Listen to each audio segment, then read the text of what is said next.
Yeah, do that chat room again. Do the chat Everyone, room. everyone loves the chat room. Are we even live? I don't even know if we're live. Or I think we're live. That's how everyone starts a live broadcast on the internet. Are we live? It says we're live. I mean, I'm in a hotel right now, guys. So if you're watching this, and that's why there's a blue wall and some of my clothing hanging up on the shelf. If you want to see my undershirts, you've now been exposed to what I wear underneath of my regular wear.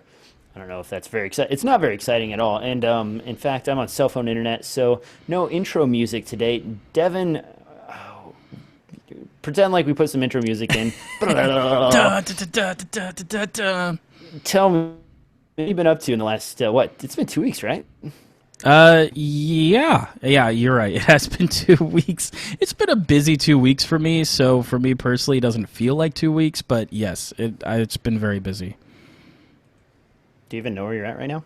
Yeah, I think so. I'm on a podcast. I don't know whose, but I'm here and I'm present and I'm on time. So I've got good things going for me. Oh, well, that's great. Well, I mean, on my end, guys, I want to say right away, I got tricked into Devin's little scam here. I now own a set of these things. I bought 3 of them, actually, because I just have that many rechargeable batteries. And I am actually excited about this, Devin. And this is probably one of the coolest things. He's going to buy more, too. You just watch. They're addictive. Pro tip, guys, if you're in the market for one of these battery chassis, the yellow seems to be the most affordable. It's like $5.75 to get one of these. So swing over to Amazon, use Devin's link, which is on that last video we posted, and you can pick one up today. That'll help him out. I think he said he's earned $10 so far. So congratulations, right, Devin. On my end, guys, as you can see, I'm hotel bound. I've been in this little cramped space off and on for the last month. I did just manage to go on a small shoot yesterday at Mount Hood, which it's snowing up there. It's not snowing down here, so I got a little bit of fun weather experience, hence the long sleeve shirts somewhere behind me. On that note, though, let's just dive right into the news. First thing on the list here, Devin, is this ridiculous piece of Canon kit. It seems as though everybody's jumping on the bandwagon of getting a camera that looks a little bit retro, and Canon is no exception, but this exception is really ridiculous. They've basically just released a T6 body that is gray with a faux leather plastic handle. Price is $550, so no savings whatsoever, or really much of a price hike. But what do you think about this stupid freaking camera from Canon? What that sounds like a loaded question, DJ. No, first off, I don't even think it's faux leather. It's probably the same rubber they use. They just painted it brown. That's honestly what it looks like. But I mean, because here's the thing, right? The whole aesthetic, and I get it, and even though I may not purchase gear that fits that aesthetic, I get people who really like that old school kind of like chrome, brown leather, kind of thing from the old school of 35 millimeter film and all that other stuff. But in this situation, like, it's plastic. It looks plastic. It does not look like a fancy chrome thing. It looks like a modern DSLR that's like mocked up. To me, it almost looks like if some third-party company was to release a DSLR and they want to stand out from the crowd, they would give it this kind of aesthetic so that people can notice it. And to me, I'm like, no, that doesn't look chrome. It doesn't look fancy. It doesn't look old school. It just looks stupid. And it looks even more stupid considering that every single lens you put on this camera also will not match. Now, understand, too, like, there are certain parts where this aesthetic kind of works, and what I showed DJ a little while back, a year or two ago, I bought my girlfriend a Pentax Q7, which is an incredibly small micro interchangeable lens camera. The pictures and everything aren't fantastic, but it is like the smallest interchangeable camera you can get, and it shoots okay, and it even shoots video, and it even has like in-body stabilization and a few other cool things to it. So it's not worthless, but it's something you wouldn't buy for professional work. It's a hobby thing. But they sell lenses that match some of the body types. So, the girlfriend, if she wanted that gray and black aesthetic, I could also get gray and black lenses for it too, and it would all kind of match and work out here. So at least it doesn't look hodgepodge. But this right here is just... Well, we have cameras like the Olympus Pen F that just look beautiful. They've gone with like chrome metal and everything. But turning your camera gray... the same plasticky build. Because it's not silver, right? And it's not chrome, and it's not metal. It's just gray. And then on top of it too, if they at least kept gray and black, I wouldn't be like it's the end of the world. But the fact that they went gray and brown, and then all the lenses are just flat black, I'm like, this just looks mixed up. This does not look cohesive. It doesn't look stylish. And I wouldn't be surprised if these start going $50 cheaper than, an all-black counterpart, just because I'm not sure who exactly is going to buy this. Now, while we're talking about color, really quick, going on to Amazon, are you one of those guys that will pay the extra $10 to $15 to get an item in black as opposed to whatever the regular color is that's a little bit cheaper? No, not particularly. Like, it really depends. There's a few things that I do, but most of the time I go for what's cheapest. So a lot of my stuff comes multicolored. Like, when I 3D print, the color of my filament's usually determined by the lowest price, not by, not necessarily by what I plan on printing with it. Now, next thing on the list here is something else ridiculous, and this is a new, I don't want to say ridiculous, it's just weird. Zoom has been sort of innovating in the camera market, so to speak, and not even action cam. They've basically been taking small action cam sensors and attaching them to mics and then releasing them into the world, and this is no exception. This is the Zoom Q2n. It is basically a combination of the H2n and a camera all in one. Price is going to be about $159. You can get these for pre-order right now, or you can get them shipped in the gray market. Speaking of gray, from eBay, or I believe they're even showing up gray market on Amazon for about $185. It shoots 1080p. It has a rather large microphone, and other than that, nothing too crazy to report, but it's not priced too bad. Devin, if you could use this as a go-to webcam, would this be better than some of the other offerings out there? I'd say for sure. I think one part where I don't think Zoom is considering this as a market, by the way, that they're not branding or attacking this demographic, but there's kind of this really big gray area, and I know this kind of extends beyond video, but of people who want to do web conferencing, and they're either too small of a business or not willing to spend literally $30,000 a year on proprietary video conferencing solutions, and they want something that, let's face it, like Logitech has done nothing with their webcams for like ever. So they want something that's like got better audio, is more modern, easy to set up, all that kind of stuff. But they're looking for higher quality, especially in the audio department, because let's face it, with video conferencing, that still is the most important part, is the audio, and that's the part that's probably most lacking in things like the Logitech. So when you consider that kind of solution, I could see this as a video streaming situation being really useful for that. I can also see, too, as Facebook Live becomes more and more popular, and you've got all these other different streaming platforms, I mean, we even see that our action cam, the Yi action cam that we're fans of, is going after video streaming. This just makes sense. And while no one looks at Zoom for like camera quality, if they're at least, kind of hitting decent quality, which it looks like they are, 1080p video, 30 frames with a wide lens, they're going to be able to nail the audio part. So setting up a live streaming situation in the back of a venue, or setting up a live streaming situation at a wedding for like family members who are overseas to watch, or something like that. Like, there's lots of, this is very utilitarian. This isn't something like, oh, I bought it to go do this, because it's pretty well priced, but it's not enough to justify one thing. But I could see this being really useful in a lot of different ways. You also mentioned too that you can use it as a USB audio interface, so it can also become a decent XY microphone just for you to use for yourself. I could see this being really big for video game streamers who don't want to bother with a whole lot of technical stuff, or they don't want to bring out an arm and all this kind of microphone stuff while they're playing a video game. So it's weird. There's a lot of ways where I could see this being really good, but I don't know if they'll market it that way. Well, that's the weird thing, though, Devin. If you think about it, the microphone placement for this, that's a microphone that you kind of want to have up in your grill, so to speak. So sure, yeah.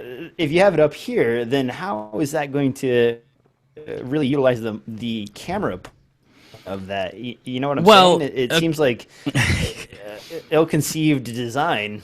You could see it that way, but whenever I see that when I see that XY microphone configuration, that's not something where we're doing a good recording, we're going to get the best audio quality we can. For me, that's more of an environmental sound. We want to capture a stereoscopic image of what is going on around the camera. And so in that sense, I wouldn't consider that you'd want to hold the mic up to your face like you would most other mics. Does that affect, the quality of the sound? Of course it does. But in the same regard, that's kind of what Zoom is known for. They stick these XY mics on every single product they make. Heck, you can attach them to an H8 if you want to. But at the same time, I think that they're kind of meant to be used at a distance so that you're properly taking advantage of that XY pattern for having a stereo image. And I think and they figure since it's going to be some distance away, throwing on a wide lens is good enough and it'll get the job done. So, like I said, this isn't like, here's the best way to do this production. Because obviously for us with podcasting, having these, a big mic in front of our mouths is the proper way of kind of doing this kind of production to have really great audio quality. But I could see this as being a pickup solution for somebody who's not tech savvy to record video or whatever else, where their primary purpose is kind of getting that audio across. And that's where I see video conferencing, I see video gamers, and a few other things, and streamers that are worried a lot about the audio quality, but know that the video quality will suffer a bit for it.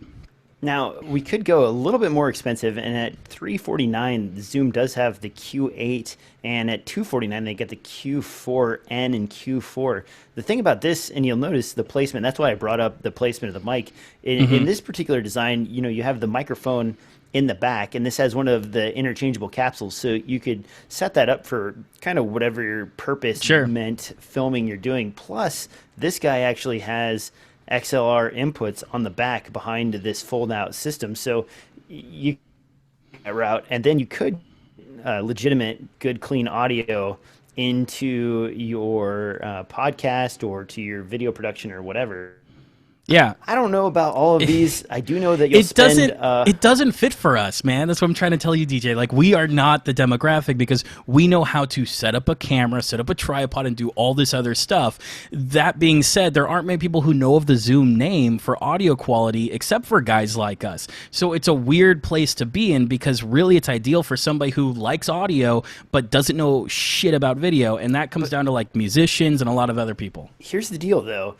I would gladly spend $400 or $500 on an off-the-shelf, easy-to-use solution where it's like, here's your pro webcam, top of the line with an XLR audio input. You plug your favorite microphone into it, bam, you're done. And that's it. And it all goes over one single USB cable into your computer and then out to the internet. And it's pre-optimized, does all the compression for you, takes care of everything. That would be great. You know what I'm using right now? I've got a Zoom H6. I've got a freaking adapter that goes from HDMI to USB. I've got that coming into XSplitter and doing numerous other things that are all freaking annoying just to set up at a little table here to do the podcast right now. And that's ridiculous. Like, if you could have something simple and easy that had a good-looking camera, a good-looking lens on it, good sensor, was capable of good audio. I mean, you could throw Logitech under the bus, and people are still spending $120 to $140 on some of the Logitech webcams because they're the top of the line. That's ridiculous. It sounds like what you're looking for is a webcam, probably like Micro Four Thirds within, so you can put on whatever lens you want and XLR input. And then have all of that with a USB interface for being captured and streamed on a PC. That's your ideal product. That's exactly what I don't think that'll ever get made. I have this feeling that technology isn't moving in that direction. Speaking of things that we don't think will get made, and now we're finally going to see live. Look at this here, Devin. And I know the stock picture of the Canon 85mm f1.2, but camera rumors are we should be seeing an 85-1.4 from Canon sometime in 2017. They've already made patents on this particular design last year, and there's been rumors that the lens was coming for quite some time. We were actually expecting to see it with the release of some of their IS built-in primes that they were putting out there. But Canon has basically negated the 1.4 in the 85 market forever, where everybody else seems to have one. Are you excited at all about this? I mean, now that we're moving away from Canon into Sony products, is this still something that we're going to jump on? I don't know. I don't think that it's, once again, like Canon lenses, while there have been some improvements, very like they already make great lenses to begin with, so any improvements are always going to be kind of minor. But at the same time, are we talking about an 8.5 millimeter that didn't the original not? Millimeter? I'm sorry, 85 millimeter that doesn't have image stabilization, because doesn't the original not have any? Yeah, the 85-1.8 does not have image stabilization. Neither there wouldn't be any room for image stabilization in the 85-1.2. That right. Is just glass from front to end. But they were talking about a possible 85-1.4 with IS, and that we would have actually the seen the 85-1.8 with IS from Tamron. So it's a possibility. 1.4, you're getting a little bit bigger as far as glass is concerned, and maybe a little bit harder to accomplish. And Canon's IS lenses have been what, like f2.8, something like that. Right. It's one of those where I just don't expect anything more from Canon than what they've already delivered in terms of lenses. I'm not sure how much innovation that they're going to have, because they're doing stuff like this where in photography, I'm not sure any photographer could tell the difference shooting with any of their lenses, minus some autofocus speeds and things like that. And I mean, I don't mean to really use much of a broad brush, but overall, it's all fantastic glass. You pay for that fantastic glass, and that's the end of the story. I think the only way that lenses for these kind of mounts and stuff like that become interesting is when you have third parties come in that are providing comparable performance for a lot less, and now there's something interesting to talk about. But this kind of feels like more of the same thing from Canon, which isn't a bad thing. It's working out well for them, and I'm sure tons of people are going to pick up and buy it because Canon has that following and they have that audience. But overall, it's something that I can't say I'm all that interested in, because it's not a whole lot different than anything else they've produced. And I don't expect a whole lot of innovation out of a lens per se, but it's one of those where I don't know if they're doing low cost like Cine glass, like a more prosumer level pricing on their Cine glass or something else like that. There'd be more interesting stuff to do. And they've made a few interesting lenses over the years, but something like another 85 millimeter at like a slightly different speed, image stabilization would be great if they throw that in. But it's one of those where I'm just kind of like, oh, well, there's a better version of this lens that's already out, a 1.2. So it's kind of like, Yeah, but the f1.2 has such poor autofocus performance. At f1.4, you could probably squeeze a much better AF performance out of that lens because you're not moving as much glass. Plus, the 85-1.2 is fly-by-wire. So those are two things. I'm kind of in a weird spot right now because I own a ton of Canon glass, but I don't own any cameras that I really shoot that are Canon right now. I mean, I do have a T2i left, but I've sold my 5D Mark III. I got rid of my 5D Mark IV. I got rid of my 6D. I don't have any high-end Canon cameras to shoot with my Canon glass, and I am adapting it most of the time to my Sony cameras. But at this point, I'm kind of thinking like, well, wait a minute. Why don't I just sell that glass and buy Sony glass and be done with it? Well, here's a question I want to ask you, because you have the Metabones and all these toys that I don't get to play with. When you put that Canon glass on the Sony, are you getting really good autofocus speeds, or since you now own Sony glass, do you find that you have a better experience using the native Sony glass on a Sony body? Oh, the native Sony glass is way better than Canon glass to a Sony body. I will say that the Metabones adapter for Micro Four Thirds to Canon glass is phenomenal in autofocus speed. Like it does a great job, way better than any other adapted setup I've used. For Sony to Canon, though, it's pitiful. So then it makes it hard to justify. If you don't have that 5D, then it makes it hard to justify.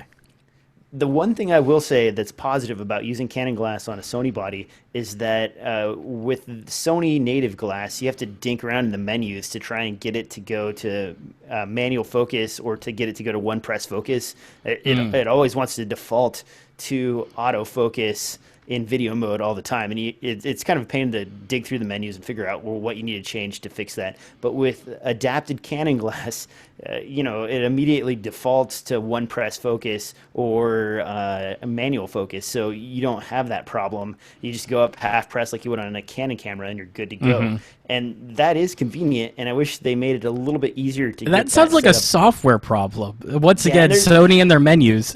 and I'm probably just being lazy. There's probably like an easy way for me to set that up and save it to a preset and figure that out, but I just haven't gotten around to it because now that I have 3 Sony Zooms, I just kind of grab those most of the time when I'm shooting the camera, unless I need really shallow depth of field. So I don't know. I'm holding on to my Canon glass for now, but I'm kind of in a bad way about Canon cameras. I've been thinking about a 1DC, or maybe if the 5D Mark IV falls below like $2,400 or so, I might go back to pick one up. But I'm kind of holding out to see what comes from the GH5. And speaking of which, we didn't put this in the show notes, but you and I have been kind of talking about this for a little while. The new DJI camera was announced, and what was 5.2K? Yes, 5.2K video. Yes, and that's one of regular 16:9. Is that? What are they doing with? I'm putting Devin on the spot here because we didn't even put any of this in the show notes. That new DJI camera, which is a little bit bigger of a body, and I don't even know if there's word yet on if it's going to be still compatible with the old stick, the Osmo system or whatever that they have going on. But everyone's really excited about it because I believe at the same time I think it's 5.2 at RAW as well. Really? Yeah, it's supposed to be something ridiculous. I'm imagining they have to do something like a 4:1 compression ratio to get that to fit on a micro SD. But the DG is a 5IS or something like that. It's people. The reason why we're interested so much is because there's a lot of talk about that being the exact same sensor that will be in the GH5. And so if the new DJI camera, RAW or not, is doing 5.2K, that leads people to believe that with enough horsepower and pipes and everything else in the camera, that something like a GH5 should be able to hit 5.2K. So, and that's something that Panasonic hasn't mentioned anything about. They mentioned a 6K burst mode, and they mentioned 4K obviously at 10-bit, or is the 4K? Yeah, 4K is 10-bit. So it seems like there's a lot of pipes, there's a lot of power, but there's no word on if they're going to do 5 or 5.2K. But that would definitely be interesting. Now, I imagine DJI is doing 5.2K just because they don't have enough power in their camera to do any kind of crop that they need to do. DJI right now is pulling up the actual sensor data on how much coverage that sensor has, and it'd be really cool if the GH5 came out and said, yeah, we do 5.2K video. Well, that's kind of where the GH4 was a 4K. GH4. Well, what if the GH5 is 5K? I know there was speculation for a while that it might be 6K, and we are seeing that in the burst mode for photos. I would love to see, even if I don't need it, everything, and then I'll decide what I need. The 10-bit 4 I am excited about. I am not as excited about the possible pricing for the GH5. Olympus OMD1 Mark II hit $2,000 mark, and it's right up there to where there's enough cameras in that same competition range that it makes it less attractive.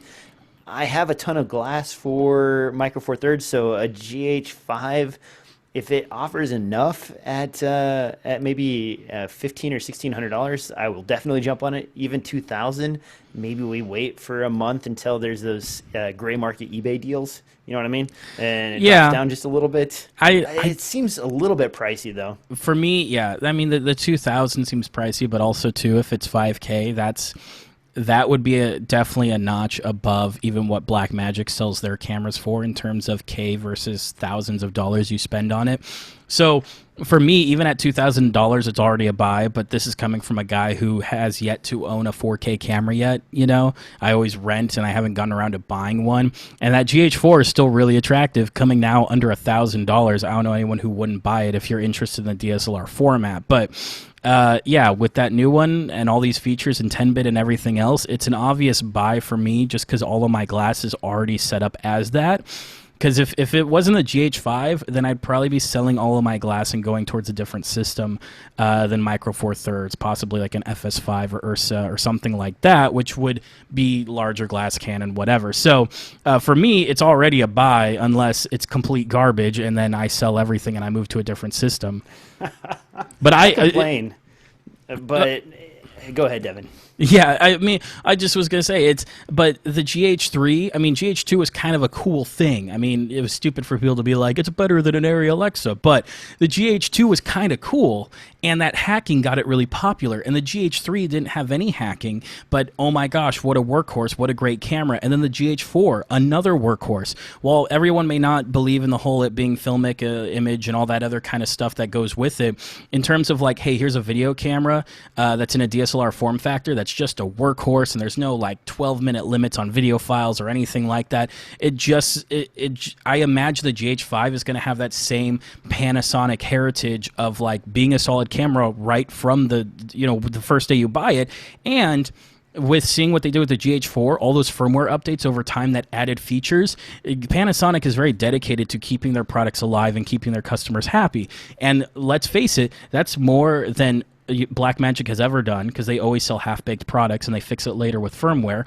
And even Sony now is pushing out products way before they've been properly tested, and they got to fix stuff later with firmware. We've seen problems with the FS5 having all kinds of codec issues. We've seen problems with the A7S with like the sun, the black spot thing, which Blackmagic had a problem with years before they did. So like there's all these things where people are just fixing it later, and the only two companies that don't have a fix it later mentality has been Panasonic and Canon. And right now, Canon it doesn't seem they're totally interested with pushing video in their DSLR form factor, but Panasonic is. So that's why I'm really excited, and I think Panasonic will deliver a good product. Yeah, I'm to be honest with you, Devin, I'm probably gonna buy it, and I'm complaining about $2,000, and I spent almost $4,000 on a 5D Mark IV. So yeah, it's still much more affordable. It's just it's always been the bastion for like the top end of the low price, and now it's more in the middle of the pack in terms of price are concerned. Sure. And then the A7S Mark II and the A7R are falling down into the $2,500 range. That puts you only $400 or $500 away from the cost of the GH5. All the features that they're going to cram in there. The only thing I'm concerned with, and I've seen your GH3, I've played around with the GH3 and I've played around with the GH4. Remember how fast my menus were, Devin? Oh, sure, yeah. GH3 menus? Yeah. But at the same time, well, that could be possible. Here's the thing. I really should do like an investigative journalist thing on the menus on the GH3, because when I first got the camera, I never had that issue, and they were always fast. And I feel like maybe the second or third firmware update, maybe around that time, it just started to get slow, and it never got any better. So I should be asking around with other GH3 shooters and stuff like that, see if they have really laggy menus too, because I feel like the first month I bought it, everything was great, and it just got slower and slower over time, and I learned to deal with it. But you may be totally right. They may put too much into this camera where the camera operating system itself has trouble keeping up with some of the features. And I mean, we are talking about moving a lot of data. Me and DJ have been speculating over if they're going to do an H.265 codec, HECV or something like that, in order to cram all of this 10-bit data down onto a tiny memory card. So depending on what kind of sidecar chips they have and everything else in the camera, it could be not a problem at all, or it could be that they overburden this thing, and because of the price point, they didn't put enough power, or because of heating issues, they're worried about overheating like the Sonys do. They didn't put enough power in there that's going to cause a pretty crappy experience. But your GH4 experience has been pretty much flawless. Yeah, I love my GH4. Let's dial in on that H.265 thing we were talking about, because Devin and I, even though we do the show once every other week or once a week, we still get together online every once in a while and rant about different stuff we're looking at. And Devin's concern didn't think that H.265 would appear in the new GH5. And for me, I started sending him links to different CPUs that have come from ARM over the last 4 or 5 or 3 or 4 years. Because 2012 or 2013 was the first ARM processor that had real-time decoding, encoding of H.265 on board. So That's 3 years for Panasonic to develop a body and the rest of the stuff around a ARM processor, and those processors were well able to handle that kind of throughput. Now, my issue is, and Devin and I both played around with this. I was like, Devin, we'll download some H.265 4K and try and edit it and see what happens. It brought my machine to its knees, and I'm working on a quad core system, which isn't a slouch by any means. So the issue I'm concerned with is if we do go the H.265 route, which would make sense for the 10-bit 422 and the UHS-2 read speeds that they're recommending or write speeds that they're recommending, are we going to have systems that are fast enough to handle this, or are we going to have to transcode? I mean, I still I'm not totally sold on it being H.265, but if it is, yeah, there's going to be a bit of a learning process. I wouldn't be surprised if, like the GH3, and I think the GH4, but you'll have to tell me, if they'll include multiple codecs, because that's one thing that always kind of impressed me. I mean, like a lot of your dedicated video cameras usually only include one codec. Like you take Blackmagic and like they have ProRes. Sometimes it'll have DNx HD or something like that, or the 4K version of that. But most cameras come with like one codec, and that's it. And maybe if you, like with earlier cameras, if you paid a lot of money, you could get an MPEG-2 codec inside of whatever they're using. But the GH3 came with an AVC HD, which I mean is kind of an H.264 with different parameters and profiles and stuff like that. But I believe because it's a Sony codec or something along those lines, it's a different license than the H.264 that they are using in their MOV wrap.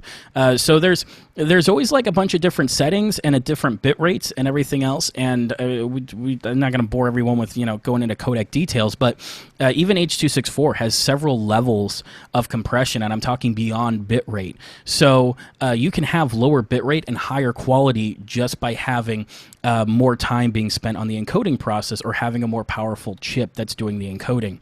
So I could still see it being H.264, or there being some kind of AVC HD H.264 option shoved in there, because if they do H.265, you're right, a lot of people may struggle to edit it. We don't have dedicated H.265 chips built into a lot of the ways that our edit software works.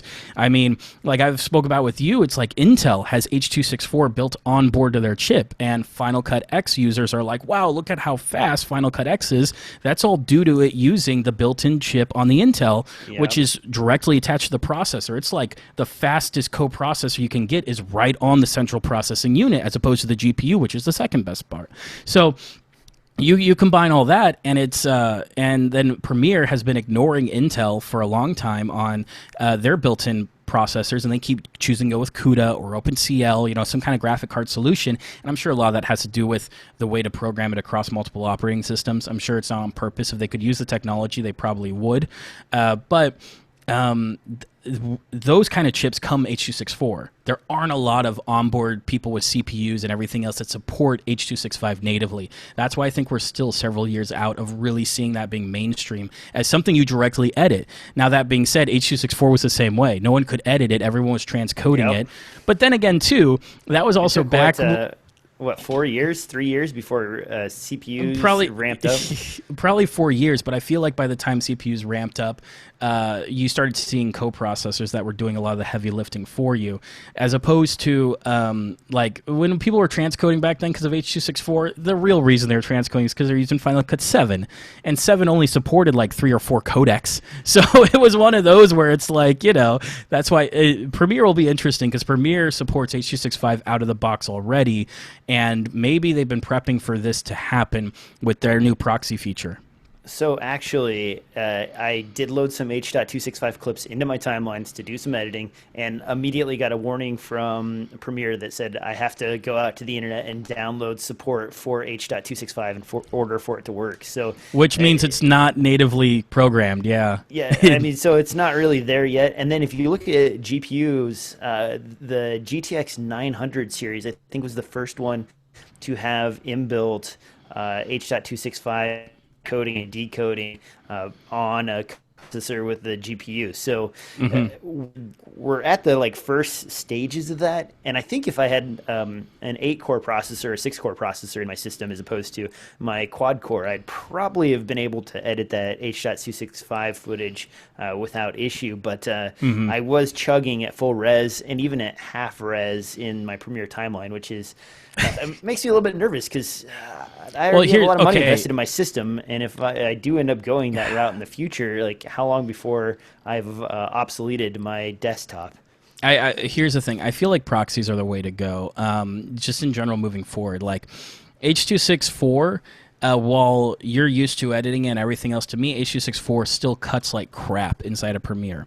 And I mean, I don't have the new. I don't have the newest system. I mean, I'm talking about having an i7 2700K or something like that. It's several generations old, but there's so much delay and lag when scrubbing the timeline and timeline performance and waiting for it to start and everything else. And I notice all that is directly attributed to H.264. So when I actually use the new proxy features in 2017 that automatically generates proxies in the background and replaces it, all of a sudden my editing experience, I fly through footage faster than I ever did on H.264. So even though the system may be capable of H.264 and cuts it pretty smoothly, I still start looking at doing some kind of proxy workflow because it's so easy to do and it doesn't require me manually encoding and doing a bunch of crap. It's all in the background where I don't have to worry about it. I don't see H.265 going to be that much of a problem. Yeah, when I start editing, it might be a bit cumbersome and a bit slow. And if I'm doing a short clip and not making proxies, it may be a bit of a pain. But overall, that's just part of what I take on because let's face it, we're not, editing raw red footage. Like there's while there's a lot of CPU required, I still enjoy the advantage that I don't require a lot of space or a lot of data throughput. Because, if you want to smoothly edit, some 6K files from a red camera, you got to edit on like a SSD RAID. Like there's, it's going to be pretty difficult, even with Premiere natively supporting the red codec and everything else. So for me, I know it'll be a bit of a pain, but I don't see it being a problem because H.264 has always been a bit of a pain. This one will just be a bigger pain. Okay, speaking of something that's less of a pain, we've really gone down the rabbit hole on that one. Yeah, we have. Wow. Let's back up and talk about action cams again. I mean, every time I think action cams have completely died, they come back to me, and this is no exception. One of the top action cams on the market, as far as image quality, I would say Kodak for recording as well as in-body image stabilization, and I'm talking optical, not digital here, is the Sony FDR X3000, and this camera has recently dropped in price from what used to be pretty much in parity with the GoPro Hero 5 Black Edition at $399 down to $348. I ended up pulling the trigger on this one, even though I don't need an action cam. But this has, of course you do. I don't need another action cam, but maybe I'll sell one. I've got a 4 that does me just fine. I've got that Yi action cam that's also good. I've always wanted one of these, but I didn't really have a good excuse. Save $50. Okay, I don't know if that's a good enough excuse.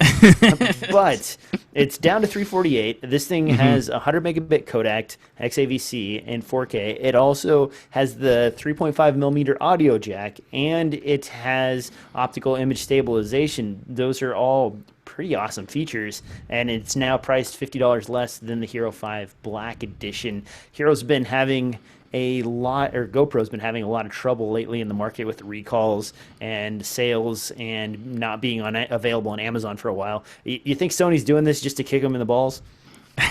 I think it's that they see an opportunity. I mean, how long has this camera been out? This is not a new camera. I think this kind of just follows their structure of starting to wind down this camera while they're getting ready to release another one. Because after all, I wouldn't be surprised if they come out with something that's probably still 4K, but includes a lot of those features that like GoPro has. Because after all, the GoPro 5 coming out and having, they do have stabilization, but the big selling feature is the fact that you can talk to it and it'll do that action for you. That straight up sounds like a Sony feature to me. Like when you really think about it, that sounds like something Sony tacks onto their tech, being like, we're better, look, we got more features. So it's one of those crazy things that I think this is definitely a good buy. You look at the quality, you look at the side-by-sides of this compared to a GoPro 4 or even the 5, and it's impressive. And I think the glass on it's really sharp. I know Sony puts Zeiss on everything, but GoPro for a while kind of had some soft glass as well, people. So it's And to the mic jack, I think that really just gets me. You usually use an adapter for your GoPro. Yi has talked about having a Bluetooth microphone for them because they don't have a mic jack, which would be kind of a cool system for a select few people. But then Sony just straight up having an audio jack, being like, just plug in your mic, use whatever you want. Like I kind of appreciate that, and I think Sony's been trying to go after the more professional market in terms of the stabilization and everything else, and it's been ignored because GoPro's had the market cornered. But you're right, now that GoPro is dropping in market shares, it could be that they're shrinking in the market, and Sony goes, okay, now's our time. Yeah, I'm excited about this. I'm buying one. I want to play with it. It's probably a keeper. A lot of times I just need something where I can hold it handheld, shoot something really quick, or if I need a first-person point of view, I end up shooting in 4K and then image stabilizing, warp stabilization. It's a pain in the butt, and it takes a lot of processing power. And the digital image stabilization that's on the Yi Action Cam, it's pretty good. But I would love to be able to shoot 4K and have image stabilization and have a mic jack that I can use with a lav mic so that I don't have to worry about it. This is hopefully my favorite action cam when I get my hands on it. Knock on wood. I hope it works out. But you gonna make a video of it? Are we gonna see you play around with it out in the Wild West? I am going to do a review video. I've got actually. Right now I got 3 items in for review that I need to knock out, and I'm going to start work over the Thanksgiving weekend because my wife works. But speaking of that was a great transition, Devin. I did get a chance to do a quick review of this guy right here, which is the Saramonic XLR Recorder. That's that SRXVM system, and it's pretty sweet. Devin, I think I sent you some audio samples. This guy is I think $128, and it basically does everything that you can think of as far as a recorder goes, and sits in the same price range as a Zoom H1. XLR inputs, phantom power, a headphone output. What do you think? I mean, are you going to buy one? Well, you know what? It's fascinating. Here's the thing. Is it really fascinating? Well, in a weird way of like it opens up your mind to how to think and utilize this tool, because it could be, hey, we do a wireless boom. If the only thing you're miking is with a boom anyways, which depending on your production just may be the way it goes, though that shouldn't be the case if you can avoid it. But yeah, if you're doing the entire thing on a boom, you have a wireless boom, he has a sound recorder, you pop in a battery, he plugs in headphones, it's all good. At the same time, I'm very apprehensive about we've seen Tascam and little darlings from JuiceLink. We have JuiceLink. We've got Tascam, and even what was is it Electrosonic? Something like that came out with a personal recorder too. Oh yeah, but theirs is like $700 or $800. Right, well, it's a little silly. You have this big range of, hey, at all these different price points, you can record, get really good audio recordings. For me though, I'm always hesitant because I hate putting a recorder on a body that I can't listen to. It's one thing if there's no other option, or to use as a backup. I did a wedding for a buddy of mine, and I actually put both a wireless pack on him with a recorder in the back, that UHF, and I also put on him a H1 with a lav mic in it too as a backup, just in case the wireless went out. Hopefully this one doesn't sound like garbage. So I could see it being useful in a lot of different ways. It's one of those that the price is so good and the audio quality is so good that it's like I almost want to find a use for it because it just seems like a nifty little device. I'm not in love with the ergonomics. Obviously they're very simple and just the basics, and they just get the job done. I would have rather, seen a different button configuration for volume up, volume down, and like the record button to be more protected and stuff like that. But still, at the price, you can't argue. So it's to me, with the phantom power and everything else and the battery life, it's totally makes sense if I could find an excuse for it. It's just a matter of finding that excuse. So the buttons are sort of protected. They did this weird thing, and it is one of my pet peeves. I will be doing a full review on the main channel of this probably in a month or so. They recalled these particularly because some of the microphone outs aren't compatible with the shape and depth of the dive on the XLR portion. Generally, I was planning on using this with a cable, so it's not an issue for me. But the as pictured right here, you can see that's some mics, because of the thickness of that particular portion of the XLR female to male adapter, don't quite work. But where I was going is, you have to long press to get to the volume change. So it is protected. It'll stay there unless you long press and then press again to change the volume for the mic input. The issue I have, though, is it also requires a long press on the record button to stop. If you short press on the record button, it pauses the recording. And you can't get out of the pause recording until you start recording it again, and then long press to stop the recording. So if you don't wait patiently, hold in the record button to stop recording, you'll get a little like weird glitch. And I've reported all this back to Saramonic, and the only people that are currently selling this little guy are third-party vendors that have got a few of the samples ahead of time. Official Saramonic really probably won't be, like I said, for another month or so. And a lot of things I've noted, as well as that XL issue, will be fixed in the final release. But if you don't have a weird mic or something that has a strange depth for the XLR input, this thing will do the trick. And it's really nice. I wish I had this like 7 or 8 years ago, maybe like 10 or 13 years ago when I was first starting out. So that, I mean, because 128, geez, I could have done so much with this. Put a lav pack on the headphone jack and send it back to a camera. Used it as second sound, whatever. I mean, it's freaking handy. I don't know why more companies aren't doing this. And then the XLR power, I tested this 5 hours. Yeah, 5 hours of powering your mic. That's ridiculous. I'm pretty sure that's more than like the H4n does, or H4n Pro. Yeah, good luck getting 4 hours of runtime out of the H6 with anything. Yeah, well, that too, minus not even the phantom power. Geez.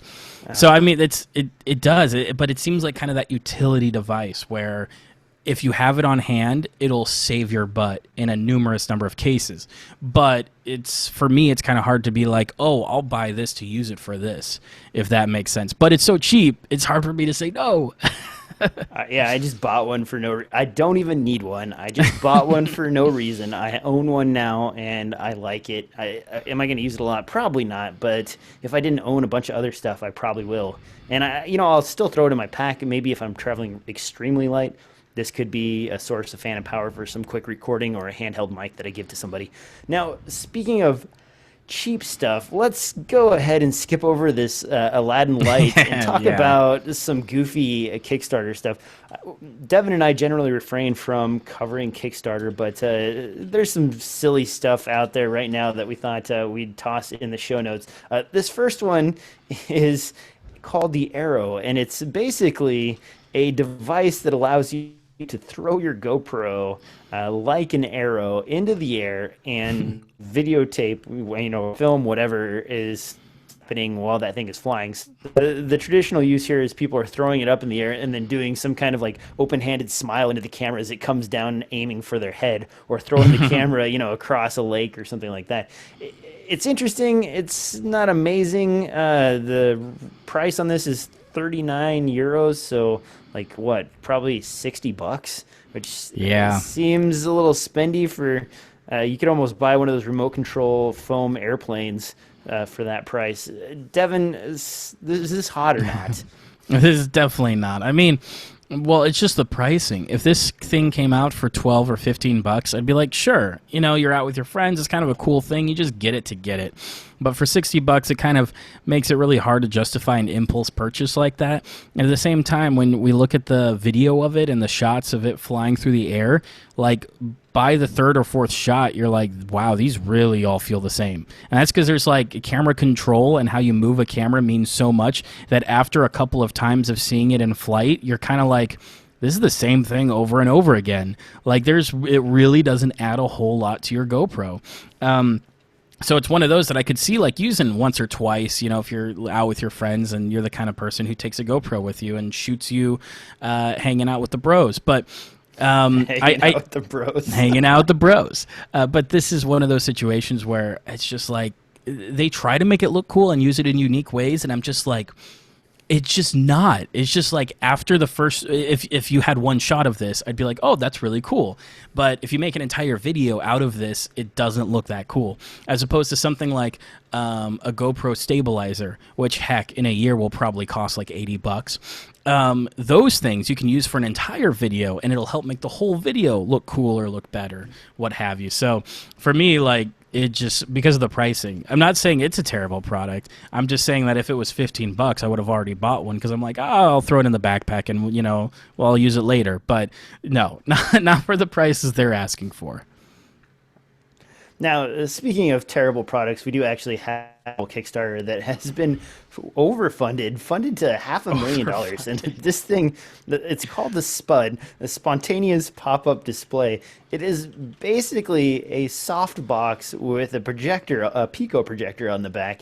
And you are led to believe that this would be the greatest improvement in your life as a screen for your laptop, or for demonstrations, or possibly to give some sort of presentation in front of a large group. This thing is goofy. This thing is ridiculous. And Devin and I were both shuddering at the fact that people are going to spend $380 on this silly contraption. Chime in, Devin. I mean, yeah. What's wrong with this? All right. What's wrong with this thing? Because there's a list. All right. So we're talking about rear projection. I think the most important thing here is that rear projection, like any other projection, even if it is rear, it's heavily dependent on the lighting environment in the room. Now, rear projection can actually work pretty well if you have like a high transfer medium, kind of like a glass box or something like that, like a diffuser. To give you an idea, like your DLP TVs that do rear projection, or even those super old TVs that had like 3 little light tubes in them that would do rear projection, those TVs are black when you turn them off. And that's because of the way they control the environment, the way they're using a diffuser, and like you're kind of looking through it and you're seeing blackness inside. So therefore they're able to get very good blacks, respectively, of what they are, so that they can kind of be up there and look like an LCD or something like that, or plasmas, which have way better blacks, or oh my gosh, OLED. This case, this is a white screen. So literally, when it's transmitting black or not transmitting any light, that little pixel is going to be as bright as whatever the environmental light is that is shining on it. So you can think of this as really front projection, not rear projection, because that is the kind of medium it's going through, is just a projector screen, which means that everything's going to be washed out. There's not going to be any blacks. You're like barely going to be able to read any text. On top of that, let's say that they nail things like focus. You can kind of tell by the product images that it's like bowed in a lot of ways. So I'm guessing there's going to be overscans. It's maybe hard to use the toolbar on your Excel sheet if you're using a product like this as a secondary display. But oh my gosh, like they advertise battery life and everything else, but I think DJ, you said it best. It's just like a picto projector and a softbox for, I don't know, $400, and it'll probably work as well as if you shoved a Pico projector inside a softbox. Yeah, this thing is ridiculous. And then looking at a lot of the images, if you watch the actual video, it almost looks like they rotoscoped the actual displays onto the projector, because the rooms are in bright light. There is no way in God's green earth that would be capable of projecting enough light to compete with like windows and other light sources.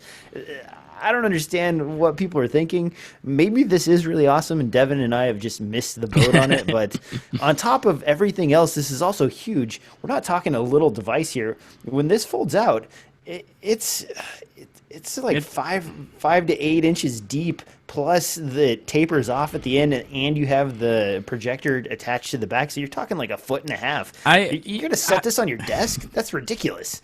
Look, it is deep. In a world of flat panels and everything else, I'm not going to knock it back for being kind of big, because when their perspective screen is 27 inches as they advertise, yeah, it's like a 27-inch tube. It's a really big piece to put wherever, but it's somewhat collapsible and portable. So I'm not necessarily going to knock on it for that, but when you consider, like, I don't know, the light quality and everything else, to me it's just not going to be usable unless, like other projection technology, you're in a dark room, because this isn't acting as rear projection. That being said, you give it like 3 years, I bet you, and we'll probably have roll-up OLED screens that if you want that portable display, you can prop it on a little easel or something like that, or something to stretch it out, and you have a display you can take anywhere with you, a second monitor for your laptop, what have you. Who knows where the technology is going to be, but like rollable screens have already started to become a thing, and they've already been in development for long enough that I think DJ can agree with me. We only have a couple more years, and some high-priced roll-up screens will be coming out. Well, there's two ways to do that. One is the translucent layer, but the other that I've seen that was really interesting was a paint-on system.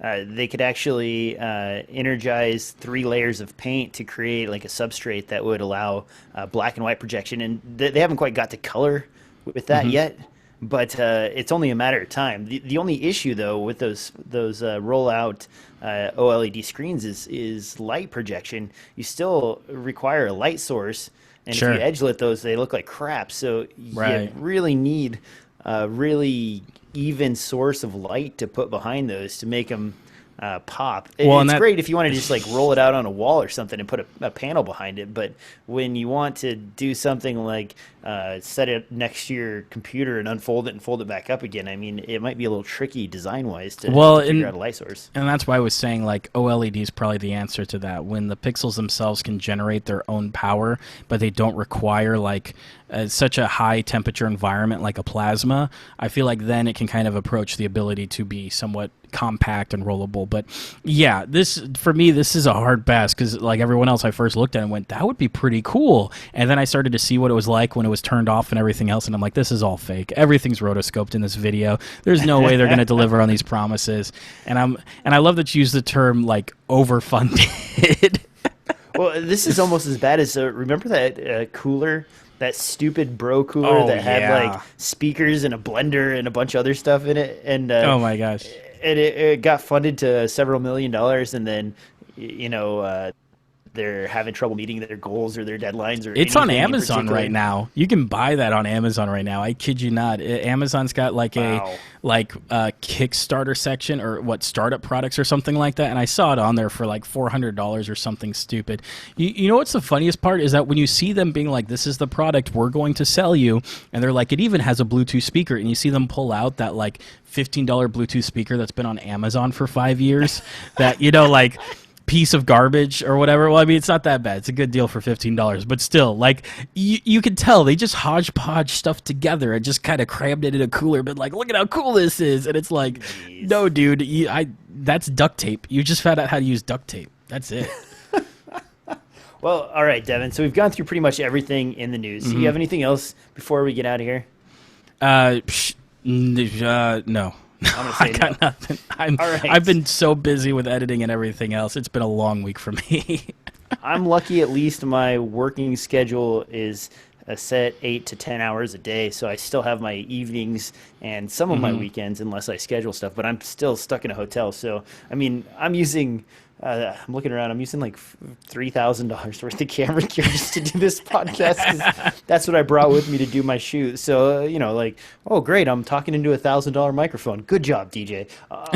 But we'll probably be back. Thanksgiving is coming up pretty soon, guys, so there may be intermittent shows during that time, and I will be out of the country the 1st through the 10th. So we may not be doing, we won't be doing any shows unless Devin wants to do a solo show or a show with Mitch. I mean, that's up to you guys. But don't worry, we're not disappearing. It's just the holiday season, so we're going to be disappearing for a little bit and coming back again. On that note, Devin, where can people find you? Hit me up on Twitter at DevoCut, or my Instagram too. I love talking with you guys.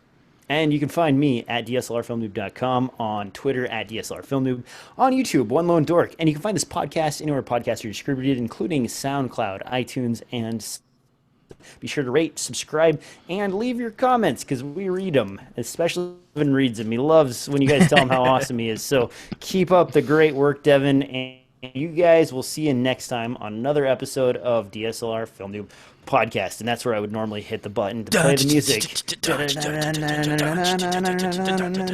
Okay, yeah, that's weak. All right, that's it for the show, Devin. Anything else before we go, man? Nope. Have a great week, guys. Go All out and right. shoot something. Good luck with your rendering. I am going to go have a beer and write some beats.